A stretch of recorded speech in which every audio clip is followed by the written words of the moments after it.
दोस्तों, एक दिन आप सुबह उठकर मार्केट की भारी भीड़ में जाते हो कि अचानक चारों ओर बिल्कुल अंधेरा हो जाता है और आसमान रोजमर्रा से काफी तारों से भरा नजर आता है, लेकिन चांद कहीं दिखाई नहीं देता।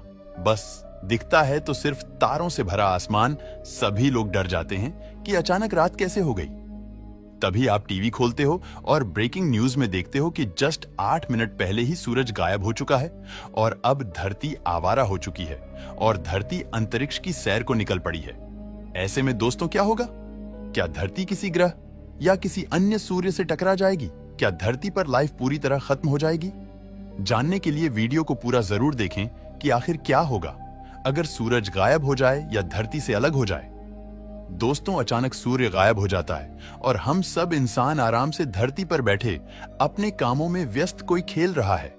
कहीं पार्टी चल रही है, कहीं हजारों की भीड़ सुपरमार्केट के चक्कर काट रही है कि अचानक अंधेरा हो जाता है। दिन दहाड़े रात हो जाती है, आसमान तारों से भर जाता है। सब डर जाते हैं। लोग भगवान के आगे हाथ जोड़ने लग जाते हैं। हे प्रभु, ये क्या हुआ? कुछ लोग इसे भगवान का श्राप मानने लगते हैं, लेकिन आपका साइंटिफिक माइंड तुरंत समझ जाता है कि आज तो सूरज ही गायब हो चुका है। ऐसे में आप लोगों को समझाते हैं कि 8 मिनट पहले सूरज गायब हो चुका है। सूरज की लाइट को धरती तक पहुंचने में 8 मिनट लगते हैं, इसलिए 8 मिनट तक हमें पता ही नहीं चला कि क्या हुआ है। और तब तक गायब होने के बावजूद भी उसकी ग्रेविटी से 8 मिनट तक हमारी धरती बंधी थी। लेकिन अब धरती अंतरिक्ष में रोलर कोस्टर राइड पर निकल चुकी है।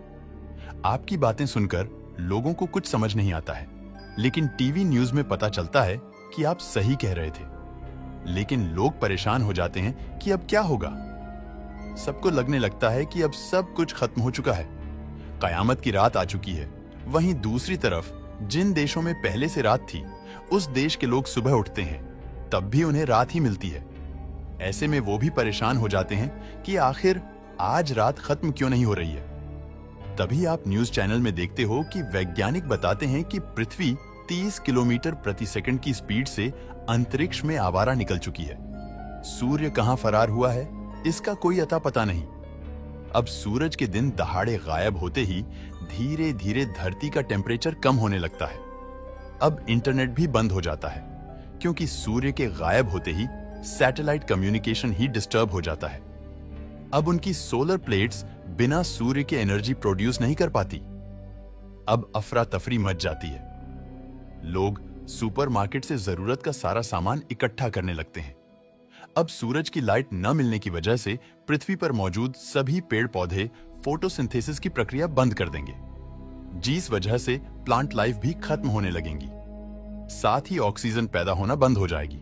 अब हमारे पास पृथ्वी पर ऑक्सीजन लिमिटेड बचेगी, लेकिन चिंता करने की कोई जरूरत नहीं, क्योंकि इसके बावजूद भी पूरी धरती पर इतनी ऑक्सीजन होगी कि सभी जीव अगले 1000 साल तक ऑक्सीजन ले सकते हैं। लेकिन अब 24 घंटे बीत जाते हैं और मात्र 24 घंटों में धरती का टेम्परेचर काफी कम होने लगता है। सब जगह खतरनाक ठंड पड़ने लगती है। इस वजह से हमें कोई अंडरग्राउंड जगह ढूंढनी पड़ेगी जहां सब रह सके।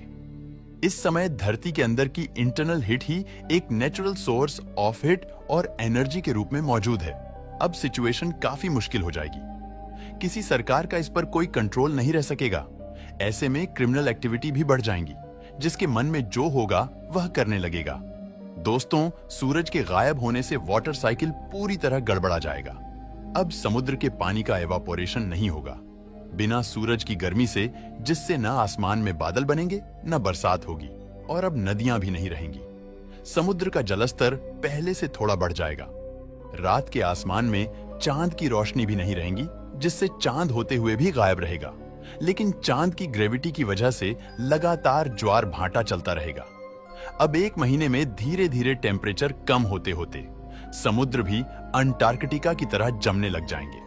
अभी तक छोटे छोटे जीव और माइक्रो ऑर्गेनिज्म मरने लगेंगी, लेकिन समुद्री जीवन पर इसका प्रभाव नहीं पड़ेगा, क्योंकि समुद्र के तल पर जियो थर्मल वेंट से वहां गर्मी होगी, जिस वजह से समुद्री जीव ज्यादातर उस गर्मी के एरिया में जाने लगेंगे। सूरज की रोशनी और बरसात खत्म होने की वजह से अब सारी प्लांट लाइफ खत्म होने लगेंगी।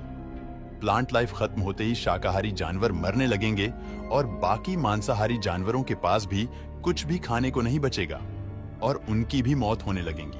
अब सभी जानवरों के मरने से कार्बन डाइऑक्साइड की मात्रा एटमॉस्फेयर में कम होने लगेंगी, जिस वजह से धरती की हिट आसानी से अंतरिक्ष की ठंड का मुकाबला नहीं कर पाएगी।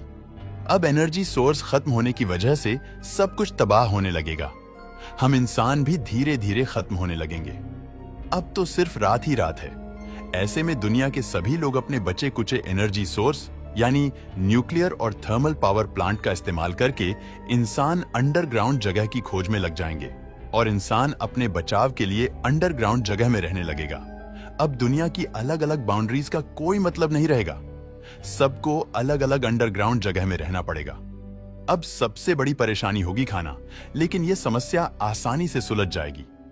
अब इंसानों को ऑलरेडी मरे हुए जानवरों को प्रिजर्व करके रखना होगा ताकि उनके मीट को खाकर लोग जिंदा रह सकें। अगले 100 सालों में धरती पूरी तरह बर्फ से ढक चुकी होगी। बड़ी बड़ी बिल्डिंग्स, चीन की दीवार, पिरामिड सब बर्फ में दफन हो जाएंगे। अब तक धरती की 90% प्रजातियां खत्म हो चुकी होंगी और काफी एक्सट्रीम ठंड में लाखों इंसान भी मर चुके होंगे। अब नेचर उन्हीं जीवों और लोगों को चुनेगी जो इस कंडीशन में सबसे ज्यादा फिट होगा, यानी अब नेचुरल सिलेक्शन अपना प्रभाव दिखाने लगेगा। अगर हम इंसान अलग अलग जगह अपनी टेक्नोलॉजी की मदद से सरवाइव करते हैं, तो अब हम इंसानों के अंदर भी नए बदलाव आने लग सकते हैं। 100 साल बाद दुनिया में काफी बदलाव होंगे। अब अगर लाखों साल तक सरवाइव कर पाए तो वो इंसानी प्रजाति जो टेक्नोलॉजी से काफी दूर है और वह प्रजाति जो टेक्नोलॉजी का इस्तेमाल करती है, उन दोनों के शरीर में काफी ज्यादा परिवर्तन आने लगेंगे। इस समय तक हम इंसान न्यूक्लियर फ्यूजन रिएक्टर की मदद से काफी एनर्जी पैदा कर लेंगे जो हमारी सिविलाइजेशन को बचाने में मदद करेगी, और हम आर्टिफिशियल इंटेलिजेंस की मदद से किसी तरह सरवाइव कर लेंगे। टेक्नोलॉजी से दूर रहने वाले इंसान अगर अब तक सरवाइव करते हैं तो हो सकता है कि उनकी एक नई प्रजाति पैदा होने लगेंगी जिनके शरीर पर लंबे लंबे बाल होंगे। भालू की तरह जो आइस एज में रहना सीख लेगी। अब धरती पर नए नए विचित्र जीव भी पैदा होने लगेंगे जिनकी हमने कल्पना भी नहीं की होगी। ऐसे में हम इंसान अपनी टेक्नोलॉजी की मदद से किसी तरह सरवाइव कर लेंगे, लेकिन अंतरिक्ष में हमारी पृथ्वी अगले 1 अरब साल में बिना किसी ग्रह के टकराए हो सकता है, किसी दूसरी गैलेक्सी में पहुंच जाए। तब तक यह पृथ्वी अंतरिक्ष में घूमता हुआ एक बर्फ का गोला होगी।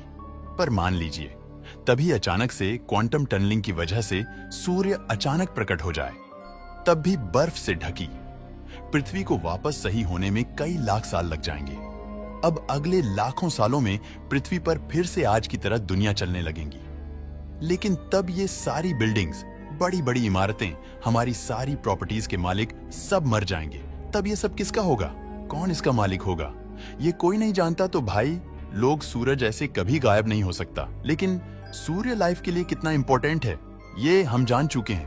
पर हाँ, यह भी संभव है कि सूर्य के बिना भी धरती की लाइफ सरवाइव कर सकती है, बशर्ते उसे इवोल्व होना पड़ेगा। क्योंकि पृथ्वी पर अब तक 5 बड़ी महाप्रलय आई है जिसने धरती पर लाइफ को लगभग खत्म कर दिया था, लेकिन फिर भी लाइफ पूरी तरह खत्म नहीं हुई और नए रूपों में आती गई।